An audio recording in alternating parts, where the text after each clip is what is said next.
William ক্যাম্বেলের সাথে জাকির নায়েকের একটা বিতর্ক চলছিল। বিতর্কের এক পর্যায়ে খ্রিস্টান পাদ্রী উইলিয়াম ক্যাম্বেল জাকির নায়েককে বলল, মিস্টার জাকের, কোরআন শরীফের অমুক জায়গায় গ্রামাটিক্যাল ইরর, ব্যাকরণগত ভুল আছে।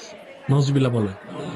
জাকির নায়েক তৎক্ষণাৎ বলল, ব্যাকরণগত ভুল থাকলে থাকতেও পারে। নজবিল্লাহ বলে। উইলিয়াম ক্যাম্বেলের কথায় সুর মিলিয়ে সে নিজেও বেঈমান হয়ে গেছে। নায়েক, আপনি বললেন যে কোরআন শরীফে নাকি কোথাও কোনো ভুল নেই। আমি কোরআনে 20টারও বেশি ভুল দেখতে পাচ্ছি, সেটা আরবি ব্যাকরণে। ইন্নাল্লাযীনা আমানু ওয়াল্লাযীনা হাদু ওয়াস-সাবিউন, ইন্নাল্লাযীনা আমানু ওয়াল্লাযীনা হাদু ওয়াস-সাবিঈন। এখানে কোনটা ঠিক, সাবিউন নাকি সাবিউন? এটার কি ব্যাখ্যা দেবেন? ভাই, আপনি খুব সুন্দর একটা প্রশ্ন করেছেন। আমি আরেকটু সহযোগিতা করতে চাই যে হ্যাঁ, আপনি সবগুলো ব্যাকরণগত ভুলের কথাই বলেন, আর আপনার হাতের বইটা